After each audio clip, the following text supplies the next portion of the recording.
Hello my dear learners, welcome to IAS short short. मेरा नाम है मयूरी भागवानी और आज की डेट है 27 फरवरी।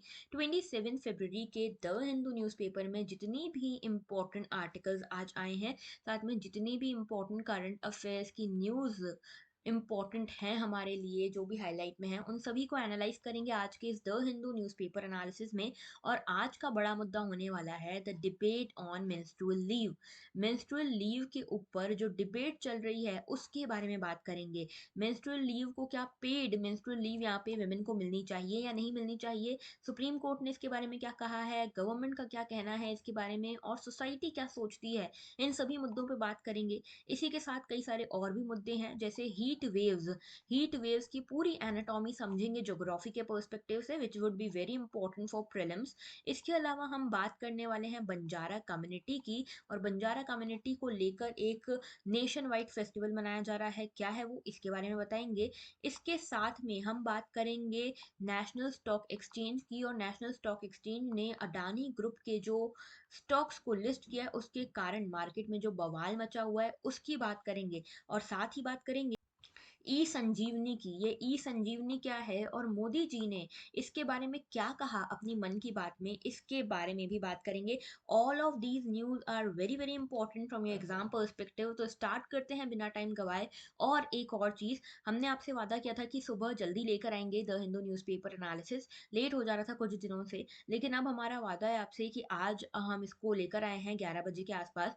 अब इसको और जल्दी करेंगे हम, धीरे धीरे करके इसको 9:30 AM पर लेकर आएंगे। एंड आई प्रॉमिस यू कि अब से हम इसको जल्दी ही कंडक्ट करने की कोशिश करेंगे। दूसरा एक और अनाउंसमेंट ये है कि अब अगर आप लोगों ने हमारा टेलीग्राम चैनल ज्वाइन नहीं किया ना, उसको ज्वाइन कर लेना, क्योंकि आज से यानी कि 27 फरवरी से हमारे काफ़ी कम ही दिन बचे हैं प्रीलिम्स में, ठीक है। तो 27 फरवरी से हर रोज़ 10 प्रीवियस क्वेश्चन यूपीएससी में पूछे गए 10 क्वेश्चंस जो प्रीलिम्स में पूछे गए हैं उनको हम पोस्ट करेंगे on Telegram channel with the explanation. तो आप लोगों की अच्छी खासी प्रैक्टिस हो जाएगी। तो अगर आप लोगों ने टेलीग्राम चैनल नहीं ज्वाइन किया है तो ज्वाइन कर लेना। नाम क्या है टेलीग्राम चैनल का लिख देती हूँ यहाँ पे, IAS sure shot by Mayuri Bhagwani. Okay, तो बढ़ते हैं आगे। और आप लोगों को बता दूं कि सिर्फ और सिर्फ 91 डेज बचे हैं आपकी यूपीएससी प्रीलिम्स में, और ये 91 डेज बहुत ज़्यादा क्रूशियल होने वाले हैं। So this is a big high alert for all of you. एक और इन्फॉर्मेशन आपको देनी है, हमने अभी कल ही एक वीडियो पब्लिश किया अपने चैनल पे, जो कि बहुत ज़्यादा इंपॉर्टेंट है आप सभी के लिए, जो यूपीएससी 2023 अटेम्प्ट करने वाले हैं और जो लोग अगले साल भी अटेम्प्ट देने वाले हैं ना, उनके लिए भी बहुत ज़रूरी है। जिसमें हमने बताया कि what should be your last 90 days strategy for UPSC. उसको ज़रूर से देख लेना, क्योंकि बहुत ज़्यादा मदद मिलेगी, बहुत फ्रूटफुल, बहुत एनरिचिंग सेशन है वो। ओके, एक्चुअल में वेबिनार था, जो लोग नहीं अटेंड कर पाए उनके लिए है ये। ओके, और दूसरी एक और अनाउंसमेंट ये है कि जिन्होंने लक्ष्य प्रोग्राम ज्वाइन नहीं किया है, we have open the seats and registrations again. तो लक्ष्य प्रोग्राम जिनको ज्वाइन करना है वो कर सकते हैं। It is basically a current affairs program, जिसमें हम वीडियो लेक्चर्स के थ्रू सारे करंट अफेयर्स को कवर कर रहे हैं, along with current affairs quiz. Okay, साथ में ज्योग्राफी मैपिंग के सेशंस भी इसी में इन्वॉल्व है। ऑलराइट, इसके अलावा लक्ष्य प्रोग्राम के अलावा हमारे दूसरा एक और प्रोग्राम हमने लॉन्च किया है, जिसका नाम है Aarambh program. Aarambh is basically a mentorship program, and इसमें जो है ये हमने कल ही लॉन्च किया है, ठीक है। ज़्यादा कुछ इन्फॉर्मेशन मैंने यूट्यूब पे नहीं दी है इसकी, बिकॉज सीट्स लिमिटेड हैं, 7 सीट्स ही हैं। तो 7 सीट्स के लिए आपको करना क्या है, अगर आप मेंटोरशिप चाहते हो तो पहले तो ये 90 डेज स्ट्रैटेजी वीडियो देख लेना, उसमें आपको सारी चीज़ें एक्सप्लेन की गई हैं। ये 7 सीट्स जो हैं वो किस हिसाब से भरी जाएंगी, सिलेक्शन क्राइटेरिया क्या है, तो एक गूगल फॉर्म छोड़ दूंगी मैं कमेंट सेक्शन में और डिस्क्रिप्शन बॉक्स में। उस गूगल फॉर्म को आपको भरना है, उसमें कुछ क्रूशियल क्वेश्चंस पूछे हुए हैं जो आपकी सीरियसनेस को प्रूव करेंगे हमारे लिए। और जो भी हमको सबसे सीरियस आंसर्स लगेंगे, कि जो लोग सीरियस हैं फॉर द यूपीएससी एग्जाम, उनको ही हम यहाँ पे 7 लोगों को सिलेक्ट करने वाले हैं। उसके बाद ही आपको फी पे करनी होगी अगर आप सिलेक्ट होते हो तो। Okay, and there are only 7 seats. और इसका जो अनाउंसमेंट है हम बहुत जल्दी कर देंगे कि कौन कौन सिलेक्ट हुआ है, और अगर आप इंटरेस्टेड हो तो आप ये गूगल फॉर्म भर सकते हो। ओके, उससे पहले मैं आपको सजेस्ट करूंगी कि 90 डेज स्ट्रैटेजी प्रोग्राम जो है ना, हमारा 90 डेज स्ट्रैटेजी वाला जो वीडियो है यहाँ ऊपर मैं पिन कर दूंगी, इस वीडियो को ज़रूर देख लेना। ओके, और फिर आप चाहो तो लक्ष्य प्रोग्राम और आरंभ प्रोग्राम दोनों ज्वाइन कर सकते हो, बहुत ज़्यादा फ्रूटफुल होने वाले हैं। ओके, सो आज का pinch of positivity, pinch of positivity कुछ टाइम से रुक गया था, ये पिंच ऑफ पॉजिटिविटी, बट मुझे रियलाइज हुआ कि भाई जैसे जैसे यूपीएससी प्रीलिम्स पास में आ रहा है, वैसे वैसे पॉजिटिविटी की ज़रूरत बढ़ती जाती होगी, तो इसको मिस तो नहीं कर सकते। तो आज का पॉजिटिविटी का पिंच पिंच ऑफ पॉजिटिविटी या सुविचार है, हिम्मत मत खोना, बहुत आगे जाना है, ठीक है। जिसने कहा था तेरे बस की बात नहीं, उन्हें ही करके दिखाना है। तो आप हिम्मत अपनी मत खोइएगा, क्योंकि आपको दुनिया लेट डाउन हमेशा करेगी, आपको लेट डाउन होने नहीं देना है खुद को, ठीक है। कल ही हमने जब वो सेशन ले रहे थे तो एक कोट मैंने कहा था कि सेल्फ डाउट आना इज ओके, सेल्फ डाउट आना इज नॉर्मल, लेकिन इस सेल्फ डाउट, ये सेल्फ डाउट अगर आपको रोक पा रहा है, if the self doubt is stopping you from doing your something, from realising your dream, then it is a problem, okay. तो सेल्फ डाउट आना अपने आप में नॉर्मल है, लेकिन अगर ये सेल्फ डाउट आपको रोक पा रहा है तो आप उसको ये करने दे रहे हैं, तो मत करने दीजिए, ओके। बढ़ते हैं आगे। पहला आज का आर्टिकल है about the menstrual leave policy. देखो भाई, मेंस्ट्रुअल लीव पॉलिसी है क्या, इसके बारे में पहले बात कर लेते हैं। देखो ऐसा है कि मेंस्ट्रुएशन क्या होता है, पहले तो ये समझना जरूरी है। आई होप कि आप लोगों को पता हो कि मेंस्ट्रुएशन होता क्या है, ओके। तो मेंस्ट्रुएशन के बारे में पहले, आज से तो कुछ टाइम पहले, कुछ सालों पहले मेंस्ट्रुएशन के बारे में खुल के बात नहीं होती थी, क्योंकि it was considered a stigma. लेकिन now as we are growing, as we are maturing, तो हमको समझ में आता है that it is no stigma, it is a natural process, और इसी के कारण दुनिया सर्वाइव कर रही है। होता क्या है, मेंस्ट्रुएशन, इसको पीरियड्स भी कहा जाता है, it is normal vaginal bleeding in the women, okay. और जो वुमेन की मंथली साइकिल है उसमें ये वजाइनल ब्लीडिंग उनको होती है, ओके। ये नॉर्मल प्रोसेस होती है, ये एक बहुत नॉर्मल प्रोसेस है गर्ल्स के लिए एंड वुमेन के लिए, ठीक है, जिनको प्यूबर्टी रीच हो चुकी है उनके लिए। हर मंथ गर्ल और वुमेन जो भी है, इनकी बॉडी प्रेगनेंसी के लिए प्रिपेयर होती है, और इस प्रेगनेंसी के लिए प्रिपेयर होते के टाइम पे ये वजाइनल ब्लीडिंग इनको होती है, जिसको पीरियड्स कहा जाता है, मेंस्ट्रुएशन कहा जाता है। अगर प्रेगनेंसी अगर नहीं होती है, मतलब या फिर अगर एक टाइम हो गया, खत्म हो गई एज प्रेगनेंसी की, तो उसके बाद जो यूटेरस के ऊपर लाइनिंग है वो ऑलमोस्ट खत्म हो जाती है, तो ये पीरियड्स एंड मेंस्ट्रुएशन भी बंद हो जाता है। तो मेंस्ट्रुअल ब्लड जो है, ये ब्लड के साथ साथ टिश्यूज भी होते हैं जो यूटेरस के अंदर होते हैं। लेंथ जो है पीरियड की, that can very from 3 to 7 days। And याद रखना कि एक कंडीशन होती है जिसको कहते हैं मेनोरेजिया, ओके। ये एक ऐसी कंडीशन है जिसमें कुछ विमेन को एक्सेसिव ब्लीडिंग होती है ड्यूरिंग द मेंस्ट्रुएशन, और ये हो सकती है because of the hormonal imbalance, endometriosis, या फिर दूसरी मेडिकल कंडीशंस के कारण। ये जानना बहुत ज़रूरी है। Many of the people, especially many of the men or boys, are not very much aware of all these things, okay। So this is no stigma, so you can openly talk about it, all right। तो basically menstrual जो leave है उसके बारे में बात कर लेते हैं। ये मेंस्ट्रुअल लीव है क्या? मेंस्ट्रुअल लीव का मतलब ये है कि जो लोग भी, जो वुमेन काम पे जाती हैं, जो वुमेन वर्किंग है, ठीक है, इनको, इन वुमेन को पेड लीव दी जाए ड्यूरिंग 3 to 7 days, ठीक है। ये एक डेज डिसाइडेड नहीं है, 3 to 7 2 days जो भी है। तो ये मेंस्ट्रुअल लीव दी जाए इनको, पेड लीव दी जाए by the employer to the women, women employ, okay. तो इसके बारे में बात करते हैं। देखो मेंस्ट्रुअल लीव पॉलिसी ग्लोबली कितनी इंप्लीमेंट हो रही है और क्यों न्यूज़ में है। न्यूज़ में इसीलिए क्योंकि एक पीआईएल गई सुप्रीम कोर्ट के पास। सुप्रीम कोर्ट के इस पीआईएल में कहा गया कि विमेन वर्कर्स को और विमेन स्टूडेंट्स को, गर्ल स्टूडेंट को लीव मिलनी चाहिए, और ये मेंस्ट्रुअल लीव जो है, अगर विमेन वर्कर्स हैं तो इनको पेड लीव मिलनी चाहिए, और विमेन स्टूडेंट्स हैं तो इनको मेंस्ट्रुअल लीव स्कूल्स या यूनिवर्सिटी से मिलनी चाहिए। तो ये सुप्रीम कोर्ट के पास ये पीआईएल आई। सुप्रीम कोर्ट ने बोला भाई ये देखो, ये एक पॉलिसी डिसीजन है, ये इसके लिए एक पॉलिसी बनानी पड़ेगी, और पॉलिसी बनाना सुप्रीम कोर्ट का काम नहीं है, जुडिशरी का काम नहीं है, पॉलिसी बनाना गवर्नमेंट का काम है। तो अगर आपको ये सारी बातें कहनी है तो आप गवर्नमेंट के पास जाइए कि ऐसी पॉलिसी आप बनाइए। तो this is a policy matter, so that supreme court can not do anything about it, okay. तो बेसिकली यहाँ पे सुप्रीम कोर्ट ने ये कहा, इसीलिए ये न्यूज़ में था। तो मेंस्ट्रुअल लीव होती क्या है? मेंस्ट्रुअल लीव का मतलब है वो सारी पॉलिसीज जो एम्प्लॉयज को या स्टूडेंट्स को ये अलाउ करती हैं that they can take a menstrual leave और a leave during the menstrual cycle to basically have rest or during the pain time or the discomfort time, okay। तो menstrual cycle जो है, इसमें pen included होता है, discomfort included होता है, तो इसीलिए यहाँ पे विमेन चाहती हैं कि उनको मेंस्ट्रुअल लीव मिले, और जो विमेन एम्प्लॉयज हैं वो चाहती हैं कि उनको पेड लीव मिले, ओके। तो वर्क प्लेस पे ये जो पॉलिसीज होंगी, अगर मेंस्ट्रुअल लीव की पॉलिसी आती है, तो ये बेसिकली बोलेगा कि एम्प्लॉयर जो है वो एम्प्लॉयज, जो विमेन एम्प्लॉयज हैं, उनको रेस्ट करने के लिए ये लीव दे, पेड या अनपेड जो भी है, ठीक है।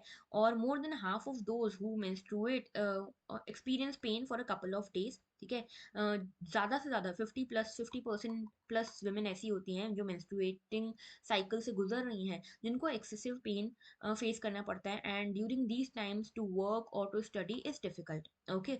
और अगर आप देखोगे तो नीदरलैंड्स में एक स्टडी पब्लिश हुई जिसमें ये पता चला कि 14% जो वुमेन हैं उनको यहाँ पे वर्क या स्कूल से ऑफ लेना पड़ता है during the periods. Okay. Researchers ने ये भी एस्टिमेट किया कि जो एम्प्लॉयज़ हैं, यहाँ पे वुमेन एम्प्लॉयज़ जो हैं वो लगभग 8.9 डेज की प्रोडक्टिविटी खोते हैं because of the menstrual cycle related issues. तो आर्ग्यूमेंट्स क्या है कि मेंस्ट्रुअल लीव मिलनी चाहिए कि नहीं मिलनी चाहिए।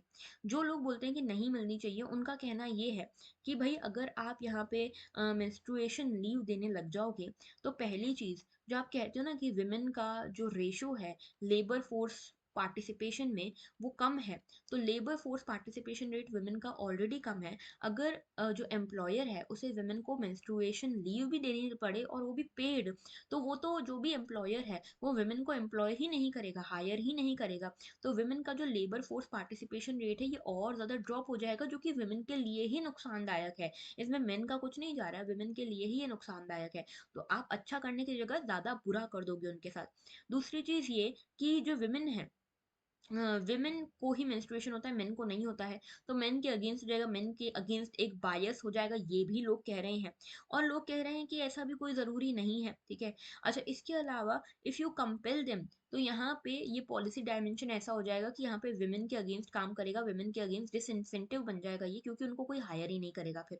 ओके। अच्छा, जैसे अभी आप लोगों को पता है ना मैटरनिटी लीव मिलती है, तो ये भी एक स्टडी में पाया गया था कि जब मैटरनिटी लीव नहीं मिलती थी, जब एम्प्लॉयर जो है, जो बॉस जो है उसको मैटरनिटी लीव नहीं देनी पड़ती थी, तब वो ज़्यादा वुमेन को हायर करते थे। लेकिन जैसे ही गवर्नमेंट ने ये मैटरनिटी लीव वाला कंसेप्ट मैंडेटरी कर दिया, तब से एम्प्लॉयर जो है वुमेन को हायर कम कर रहे हैं। तो ये मैटरनिटी लीव जो प्रेगनेंसी के दौरान लीव है, वैसा ही कंसेप्ट हो जाएगा मेंस्ट्रुएशन लीव वाला।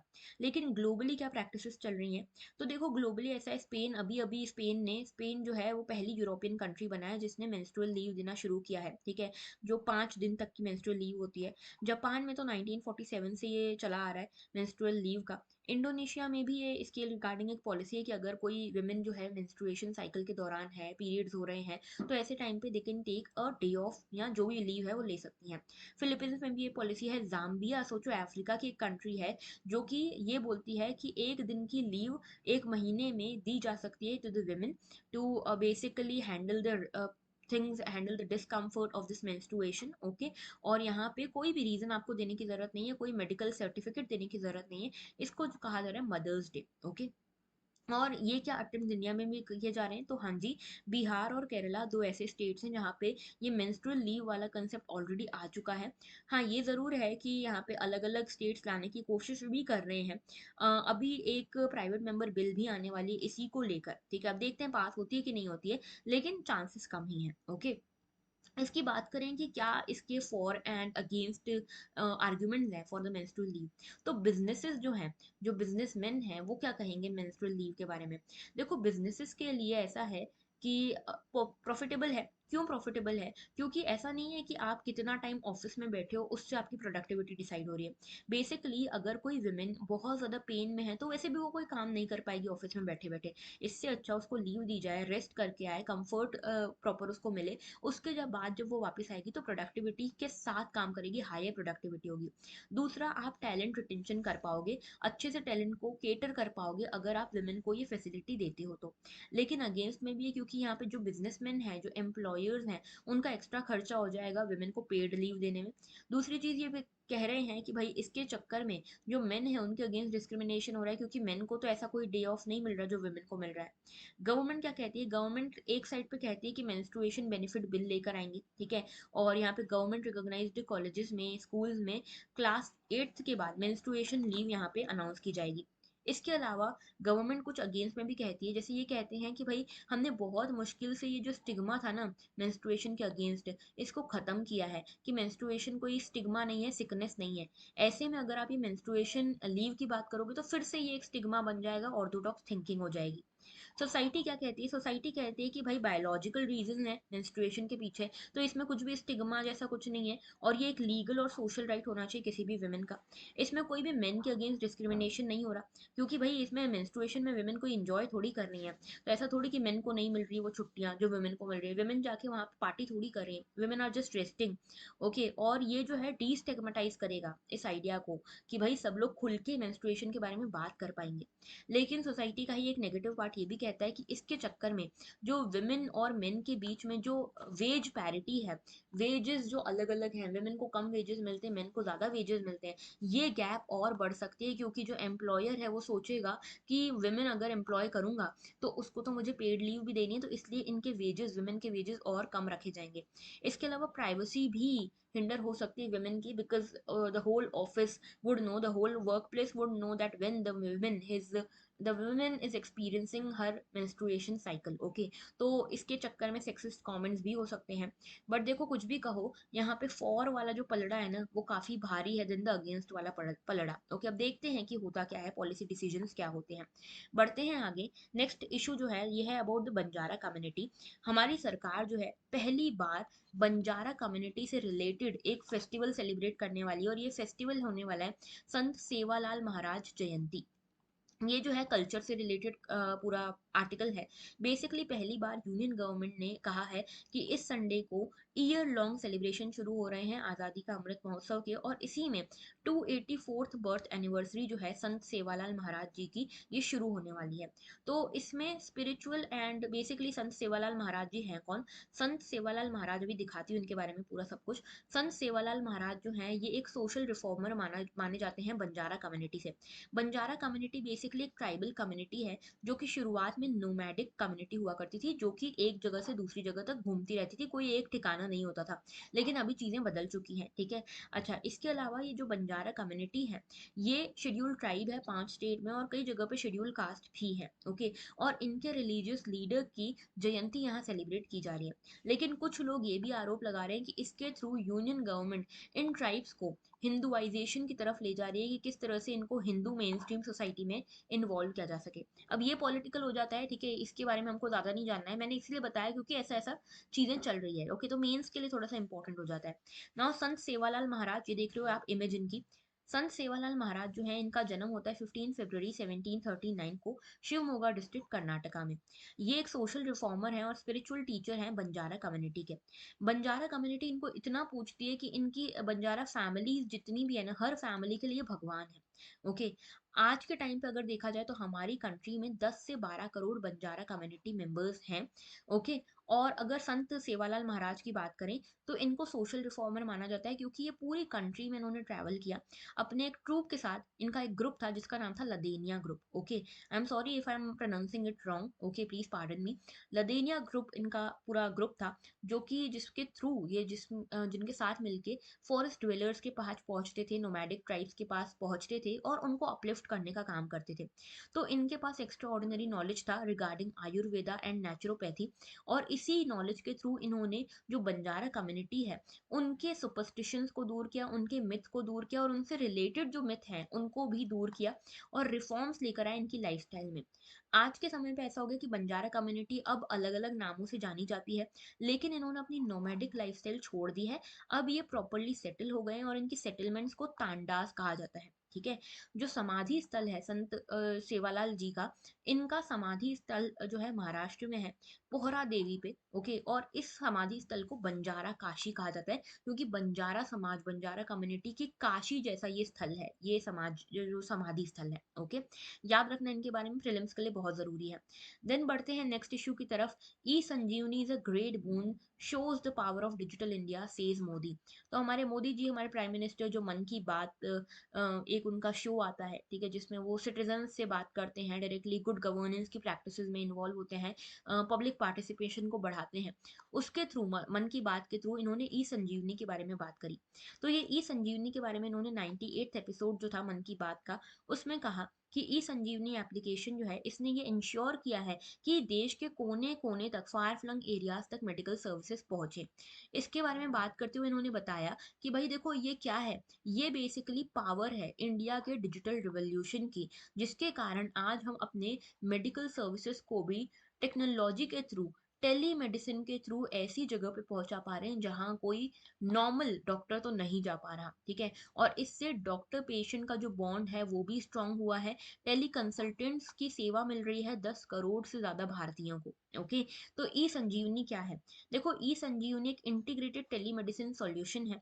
ई संजीवनी गवर्नमेंट ऑफ इंडिया का फ्लैगशिप मेडिसिन टेक्नोलॉजी था। बेसिकली टेलीमेडिसिन क्या होता है कि आप फ़ोन के थ्रू, इंटरनेट के थ्रू मेडिकल सर्विसेज़ आप फैसिलिटेट कर पा रहे हो, ले पा रहे हो।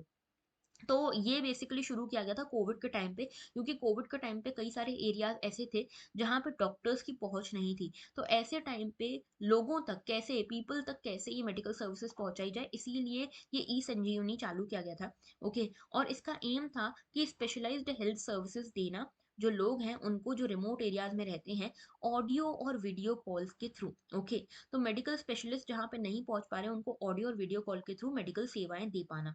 ई संजीवनी में 2 तरह के टेलीमेडिसिन सर्विसेज़ हैं। एक है डॉक्टर टू डॉक्टर, जिसमें टेलीमेडिसिन का जो ई संजीवनी टेलीमेडिसिन है, उसका एम होता है टेली कंसल्टेशन दे पाना 1.5 lakh health and wellness centres में। तो हेल्थ एंड वेलनेस सेंटर्स आपको दिखेंगे रूरल एरियाज़ में, जहाँ पे बहुत ज़्यादा क्वालिफाइड डॉक्टर्स तो नहीं है, बेसिक उनको क्वालिफिकेशन है, लेकिन ऐसे डॉक्टर्स तक भी जो हायर स्पेशलिस्ट डॉक्टर्स हैं, वो पहुँच सकते हैं इस ई संजीवनी ऐप के थ्रू, इस संजीवनी पोर्टल के थ्रू।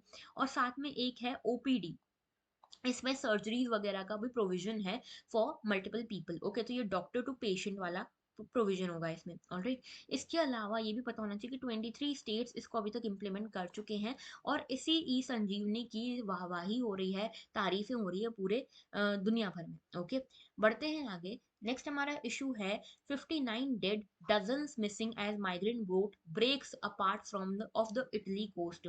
तो बेसिकली हुआ ये कि लोग जो हैं इटली की तरफ बढ़ रहे थे, मेडिटेरेनियन सी को क्रॉस करते हुए। ये सारे थे रेफ्यूजीज, जो कि इलीगली एक तरह से आना चाह रहे थे, माइग्रेंट्स थे, ओके, जो इलीगली इटली यूरोप में घुसना चाह रहे थे। इनकी बहुत बड़ी बोट थी, और इस बोट में, ये बोट जो है बेसिकली डूब गई मेडिटेरेनियन सी में, जिसमें 59 लोगों की डेथ हो गई है, और बहुत सारे लोग अभी भी मिसिंग हैं। इस तरह के किस्से बहुत ज़्यादा आ रहे हैं, आप देखते हो बहुत टाइम से हम इस तरह के किस्से सुन रहे हैं, ओके, जहाँ पे रेफ्यूजीज जो हैं वो अपने नेटिव प्लेस से भागने की कोशिश करते हैं, और इस तरह से अपनी जान जोखिम में डाल के ऐसी बड़ी से बड़ी ओशंस को, सीज को पार करने की कोशिश करते हैं, जहाँ पे इस तरह की हादसे हो जाते हैं। तो एक वुडन बोट जो कि क्राउडेड थी काफ़ी ज़्यादा, ये एक रॉकी रीफ से टकरा गई इटली के कोस्ट के पास में, और इसमें 60 बॉडीज अभी तक रिकवर हुई हैं, और कई सारे लोगों के यहाँ पे मिसिंग होने की भी बात कही जा रही है। यहाँ पे इटली का जो कोस्ट है आयनियन सी के यहाँ पे, उस एरिया में ये पूरा हुआ है। यूएन के जो हाई कमिश्नर है for refugees, UN high commissioner for refugees ने ये कहा है, यहाँ पे इसके साथ international organisation for maritime, international organisation for migration भी जुड़ा हुआ है, जो कि इन माइग्रेंट्स को रिहेबिलिटेट करने में, रेस्क्यू करने में लगे हुए हैं। ओके, इसमें बच्चे और फैमिलीज दोनों इन्वॉल्व हैं, और ये लोग जो हैं ये अफगानिस्तान, पाकिस्तान और सोमालिया से भागकर यूरोप जा रहे थे। आपको पता है अफगानिस्तान की क्या हालत है, आपको पता है पाकिस्तान की क्या हालत है, सोमालिया भी जो अफ्रीकन कंट्री है, यहाँ पे भी बहुत बुरी हालत है, सिविल कंडीशंस ठीक नहीं है। ओके, और इसीलिए लोग यहाँ से, इन देशों को छोड़कर दूसरे देशों में भाग रहे हैं, लेकिन सोचो इनका क्या हाल हो रहा है। तो बहुत बुरी कंडीशंस हैं यहाँ पे। ओके, हमारे लिए ज़रूरी हो जाता है लोकेशन, ठीक है, क्योंकि न्यूज़ में जो जो लोकेशन है वो पूछी जा सकती हैं प्रीलिम्स में, और बहुत ज़्यादा हॉट लोकेशन है इटली के आसपास, क्योंकि यहाँ पे कई सारे ऐसे हादसे होते हैं। तो अगर मैप में देखें तो ये है वर्ल्ड मैप, यहाँ वर्ल्ड मैप में देखो, ये है हमारा यहाँ पे प्यारा भारत, एशिया। ओके, इसके आप यहाँ चलोगे वेस्ट में तो यहाँ दिखता है यूरोप, अफ्रीका के ऊपर ये देख रहे हो, ये है मेडिटेरेनियन सी, और यहाँ पे ये जरा सा जो दिख रहा है ना, ये है इटली, मेडिटेरेनियन सी से जस्ट लगा हुआ। ओके, तो देखो यहाँ पे इसकी थोड़ी सी जूम्ड इमेज हम देखते हैं, ये है पूरा इटली। इसके आसपास कौन कौन सी कंट्रीज हैं, देखो एक साइड पे है फ्रांस, फिर है स्विट्जरलैंड, फिर है ऑस्ट्रिया, फिर है स्लोवेनिया, ठीक है, 4 कंट्रीज हैं जो इससे बॉर्डर करती हैं, France, Switzerland, Austria and Slovenia. Okay, अब देखो इसके आसपास कौन कौन सी वाटर बॉडीज हैं, यहाँ पे आता है एड्रियाटिक सी, याद रखना बहुत ज़रूरी है। ये है एड्रियाटिक सी, इसके बाद यहाँ पे आता है गल्फ ऑफ तरातो, यहाँ पे आता है आयोनियन सी, यहाँ पे आता है टाइरेनियन सी, यहाँ पे आता है लिगुरियन सी। और ये सारी सीज़ जो है ना, ये मेडिटेरेनियन सी के ही पार्ट्स हैं। तो आप देखोगे इटली के ईस्ट में आती है एड्रियाटिक सी, इटली के साउथ में आती है आयोनियन सी, और इटली के वेस्ट में आती है लिगुरियन और टाइरेनियन सी। ओके, याद रखना इसको। इसके अलावा इटली के कई सारे छोटे छोटे आइलैंड हैं, जैसे सर्दीनिया है। इसके अलावा यहाँ सिसिली जो है, ये छोटे छोटे आइलैंड्स जो हैं, ये किसके हैं? इटली के आइलैंड, याद रखना है। ओके, तो अच्छा, ये कॉर्सिका जो दिख रहा है ना, ये कॉर्सिका इटली का नहीं है, ये फ्रांस का है। ओके, तो सिसिली और सर्दीनिया जो है, ये है इटली के। ऑलराइट, बढ़ते हैं आगे। Next issue is about heat waves. तो क्वेश्चन है, the sophisticated anatomy of heat waves की। सोफिस्टिकेटेड एनाटॉमी का मतलब क्या है, समझाती हूँ। हीट वेव्स जो हैं, इनके बारे में वार्निंग्स इशू की जा सकती हैं, क्योंकि बहुत ज़्यादा प्रिडिक्टेबल हैं ये हीट वेव्स।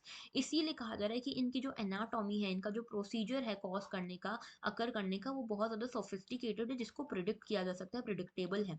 और इसीलिए इसके लिए हमें अच्छे वार्निंग सिस्टम्स बनाने चाहिए। तो क्या वार्निंग्स इशू की जाई गई हैं अभी तक इंडियन मीटरोलॉजिकल डिपार्टमेंट के द्वारा? क्या, क्यों इतनी ज़्यादा फ्रीक्वेंट और इंटेंस होती हैं हीट वेव्स? कैसे ला नीनो और अल नीनो का फ़र्क पड़ता है इनके ऊपर? किस तरह से आप हीट वेव्स का अराइवल पता लगा सकते हो, इसके बारे में हम बात करेंगे। तो हीट वेव्स के बारे में बात कर लेते हैं सबसे पहले। हीट वेव होता क्या है? देखो, आपको पता होगा ज्योग्राफी में कुछ बेसिक कंसेप्ट होते हैं। जहाँ भी ज्योग्राफी में ऐसा आपने पढ़ा होगा कि जहाँ पे भी हाई प्रेशर होता है, हाई प्रेशर के टाइम पे क्या होता है कि जो विंड्स होती हैं वो सबसाइड करती हैं, इस तरह से नीचे की तरफ आती हैं हाई प्रेशर की तरफ, और ये हाई प्रेशर से फिर इस तरह से बाहर की तरफ जाती हैं। ओके, तो बेसिकली इस तरह की जो इंसिडेंट होता है हाई प्रेशर में, ये कब होता है? जब टेम्परेचर कम होता है, इस तरह से सिचुएशंस जब आती हैं, तब हाई प्रेशर आता है। ओके, और लो प्रेशर में क्या होता है? लो प्रेशर एक ऐसा जोन होता है जहाँ से विंड्स जो हैं वो इस तरह से अपवेल करना शुरू करती हैं, और यहाँ पे इस तरह से कन्वर्ज करती हैं विंड्स ऑन द सरफेस। ये होता है लो प्रेशर। ओके, लेकिन हमारे देश में क्या होता है? हमारे देश में कई बार हाई प्रेशर वाली सिचुएशन खड़ी हो जाती है, स्पेशली नॉर्दर्न इंडिया में। और इस चक्कर में विंड्स जो हैं वो इस तरह से सबसाइड करने लगती हैं। जब विंड सबसाइड करने लगती हैं, तो ऐसे में क्या होता है कि यहाँ पे प्रेसिपिटेशन के कोई चांसेस नहीं होते, इवेपोरेशन के कोई चांसेस नहीं होते। और जब इवेपोरेशन के, प्रेसिपिटेशन के कोई चांसेस नहीं होता है, तो ये एक बंद से डोम सा क्रिएट हो जाता है यहाँ पे। ठीक है, जहाँ पे ये जो हॉट वेव्स हैं, ये हॉट सरफेस वेव्स चलती जा रही हैं, चलती जा रही हैं, और इनका कोई अंत नहीं है, और बाहर से कोई दूसरी हवा यहाँ पे नहीं आ पा रही, इसीलिए वेदर बदल नहीं पा रहा। तो हीट वेव्स जनरली क्या होती हैं? ट्रैप्ड एयर होती हैं। ये ट्रैप्ड एयर होती हैं because of the high atmospheric pressure, जो कि एक एरिया में बंद हो गया है 2 या 2 से ज़्यादा दिनों के लिए। तो हीट वेव्स तब बनती हैं जब हाई प्रेशर एक जगह पे इकट्ठा हो जाता है, स्ट्रेंथन हो जाता है फॉर सम डेज। ओके, और ये हाई प्रेशर सिस्टम जो एयर है उसको डाउनवर्ड पुश करता है। इसके चक्कर में क्या होता है? ये जो फोर्स है, ये कोई भी दूसरी एयर को यहाँ पे आने नहीं देता, दूसरी एयर को यहाँ पे राइज नहीं होने देता, कोई इवेपोरेशन नहीं हो पाता। और अगर इवेपोरेशन नहीं होगा, तो यहाँ पे कूलिंग नहीं होगी, प्रेसिपिटेशन नहीं हो पाएगा। ओके, इसके अलावा ये जो सिंकिंग एयर है, ये एक तरह की ट्रैप का काम करती है, एक डोम बन जाता है जिसकी बाहर यहाँ पे ठंडी हवा है, लेकिन इसके अंदर गरम गरम सी हवाएं चलती है। ठीक है, तो दैट इज हीट वेव। तो हीट वेव बेसिकली न्यूज में क्यों थी? क्योंकि इंडियन मीटरोलॉजिकल डिपार्टमेंट ने ये वार्न किया है कि maximum temperature north west, west और सेंट्रल इंडिया में 3 से 5 डिग्री हायर होने वाले हैं इस समर में। ओके, जो अभी तक की समर आई है उसमें सबसे ज़्यादा गर्म समर्स हो सकती है आने वाले टाइम में। और February 21 को, अभी रिसेंटली नेशनल कैपिटल जो है हमारा, उसमें फेब्रवरी का आज तक का थर्ड हॉटेस्ट डे देखा गया है। तो हीट वेव क्या है? इंडियन मीटरोलॉजिकल डिपार्टमेंट के हिसाब से ऐसी वेव्स हैं बेसिकली जहाँ पर टेम्परेचर जो है वो 4.5 टू 6.4 डिग्री सेल्सियस ज़्यादा होता है। कितना? 4.5 टू 6.4 डिग्री सेल्सियस ज़्यादा होता है नॉर्मल टाइम से। ओके, और मैक्सिमम टेम्परेचर जो है वो 45 डिग्री सेल्सियस को क्रॉस कर लेता है, उसको बोलते हैं हम हीट वेव। हीट वेव जो है ये लंबी टाइम तक रहती हैं, ज़्यादा इंटेंस रहती हैं इंडियन सब कॉन्टिनेंट में। और 2022 में आप देखोगे तो इंडिया में कई बार ये हीट वेव्स आई हैं। ठीक है, स्पेशली अब तो पेनिनसुलर इंडिया में, सदर्न इंडिया में भी आने लगी हैं। क्यों? क्योंकि ला नीना आया है। तो ला नीना के चक्कर में भी ये जो हीट वेव्स आई हैं, ला नीना क्या है? एक ज्योग्राफिकल फिनोमेना है, जहाँ पे जो पैसिफिक ओशन है, पैसिफिक ओशन में जो ईस्टर्न पैसिफिक ओशन है ये ज़्यादा कूल हो जाता है और जो वेस्टर्न पैसिफिक ओशन है ये ज़्यादा वार्म हो जाता है, जिसके कारण इंटेंस मानसून्स आ सकते हैं कई बार इंडिया में। ओके, इसके बारे में हमने बात करी थी लास्ट लेक्चर में ही। Okay, La Nina and El Nino के बारे में। तो ला नीना के चक्कर में भी ये जो हीट वेव्स हैं बढ़ती है, और ये हीट वेव्स जो है नॉर्थ और नॉर्थ वेस्टर्न इंडिया से आ रही हैं during the El Nino years. Okay, और अभी कहा जा रहा है कि आने वाला साल अल नीनो वाला होने वाला है। अल नीनो में क्या होता है, उल्टा होता है। पहले ला नीना में इस तरह से विंड्स फ्लो करती हैं, वाटर फ्लो करता है। अल नीनो में इस तरह से विंड्स और वाटर फ्लो करता है, वेस्ट टू ईस्ट। ओके, तो हीट वेव्स जो हैं क्यों होती हैं? 2 रीज़न से होती हैं। एक तो कोई लोकल एरिया है, लोकल एरिया में विंड्स ट्रैप हो गई हैं, या फिर बाहर से हीट वेव्स आ रही हैं। तो अगर लोकल एरिया में जो हीट वेव्स है अगर वो ट्रैप हो गई है तो वो होती है because of the surface temperature. Surface temperature बढ़ गया है, जैसे कि अभी मैंने इससे पहले आपको इमेज में दिखाया ना, उसके कारण लोकल हीट वेव्स आती हैं। और जो हमारी एक्सटर्नल हीट वेव्स आ रही हैं, जो बाहर से आ रही हैं, वो आती है नॉर्दर्न इंडिया, नॉर्थ वेस्टर्न जो पार्ट है हमारे वर्ल्ड का, और जो वेस्टर्न एशिया है उस एरिया से। ओके, तो यहाँ पे क्या होता है, नॉर्थ वेस्टर्न और वेस्टर्न एरियाज जो है इसमें आता है वेस्ट एशिया। ये वेस्ट एशिया ऑलरेडी बहुत गर्म है, और अभी देखा जा रहा है ग्लोबल वार्मिंग के चलते सबसे ज्यादा असर जो है ये वेस्टर्न एशिया पे हो रहा है। काफी स्ट्रांगली, काफी हायर पेस से ये गर्म होता जा रहा है। तो यहाँ से ये हवाएं आ रही हैं, विंड्स आ रही हैं, जो कि इंडिया में ब्लो कर रही हैं, और ये और ज्यादा हीट वेव्स कॉज कर रही हैं इंडिया में। और ये हवाएं अफगानिस्तान, पाकिस्तान में रुक रही हैं, लेकिन कुछ पोर्शन तो इंडिया में भी आ रहा है। ओके, दूसरी चीज, अगर ओशंस की बात करें तो जो साउथ वाला इंडिया है, जो पेनिनसुलर इंडिया है, ये हो रहा है गर्म because of the ocean winds. Okay, और जो ओशन विंड्स अरेबियन सी से आ रही हैं वो और ज्यादा इंटेंस है, क्योंकि बाकी वाटर बॉडीज के मुकाबले अरेबियन सी बहुत तेजी से गर्म हो रहा है। इसके साथ में आप देखते हो अपर एटमॉस्फेरिक विंड्स भी चलती हैं जो अटलांटिक ओशन से आ रही हैं। ये अपर एटमॉस्फेरिक विंड्स के कारण भी कई बार जो सरफेस विंड्स हैं वो गर्म हो जाती हैं, और यहाँ पे एक लैप्स रेट होता है। लैप्स रेट क्या होता है कि जो एटमॉस्फेयर है, ये सरफेस है, ये देखो मान लो ये सरफेस है, सरफेस से ऊपर जाते हुए विंड्स ठंडी होती जाती हैं, तो ये जो टेम्परेचर गिरता जाता है ना उसको कहते हैं लैप्स रेट्स।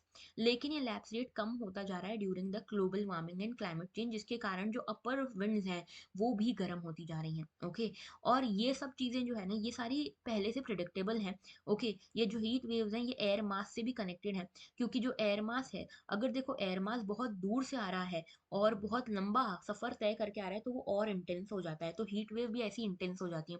इसीलिए जो हीट वेव्स बाहर से आ रही है ना, जैसे वेस्टर्न एशिया से जो हीट वेव्स इंडिया में आ रही है वो बहुत इंटेंस होती है, जो कि नॉर्दर्न इंडिया में आपको देखने को मिलती है। लेकिन जो सदर्न इंडिया वाली जो पेनिनसुलर हीट वेव्स हैं वो ओशन से आ रही है, बहुत दूर से नहीं आ रही, पास से ही आ रही है, इसीलिए कम इंटेंस होती है। ठीक है, जो हीट वेव्स है इनकी सोफिस्टिकेटेड एनाटॉमी होती है, इसलिए इनके इम्प्लीकेशंस जानना, प्रिडिक्ट करना पॉसिबल है। तो आप इनकी लोकेशन, मोड्स, एज, ये सब चीज़ें आप पता लगा सकते हो अगर आप सही इन्वेस्टमेंट करो और सही तरीके से रिसोर्सेज को यूज़ करो। ठीक है, और इसमें देखो इंडिया में अभी भी मोर्टेलिटी लेवल बहुत ज़्यादा है हीट वेव से रिलेटेड, इसीलिए हमको एक प्रॉपर फॉरकास्ट वार्निंग सिस्टम लाना चाहिए और एक प्रॉपर हीट एक्शन, ये जो city wide graded heat action plan है वो बनाने चाहिए। हर सिटी के लिए अलग से प्लान होने चाहिए कि कैसे उधर की हीट वेव को हम कम करेंगे। ओके, तो ये था पूरा article. Then the last article is about economy.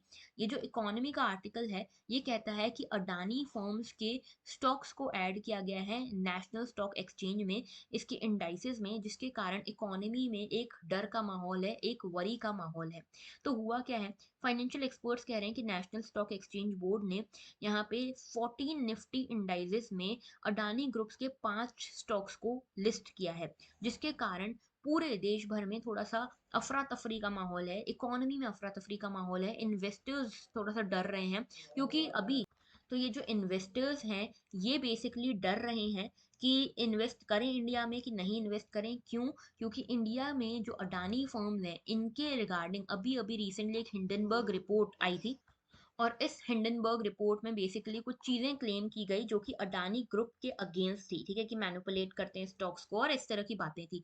Okay, हालांकि कुछ भी प्रूव नहीं हुआ है, लेकिन ये हिंडनबर्ग रिपोर्ट जो है इसके कारण अडानी फर्म्स जो है इनका नाम जो है, रेप्यूट जो है, उसको तो फर्क पड़ा है ना। ये पूरा मुद्दा क्या है देखो, समझना जरूरी है। मुद्दा ये है कि नेशनल स्टॉक एक्सचेंज, पहले समझो क्या है। ये 1992 में इनकॉर्पोरेट किया गया था, इनको 1992 में इनकॉर्पोरेट किया गया था, और जो स्टॉक एक्सचेंज है इनको रिकॉग्निशन मिला 1993 में, 1994 में ट्रेडिंग शुरू हुई।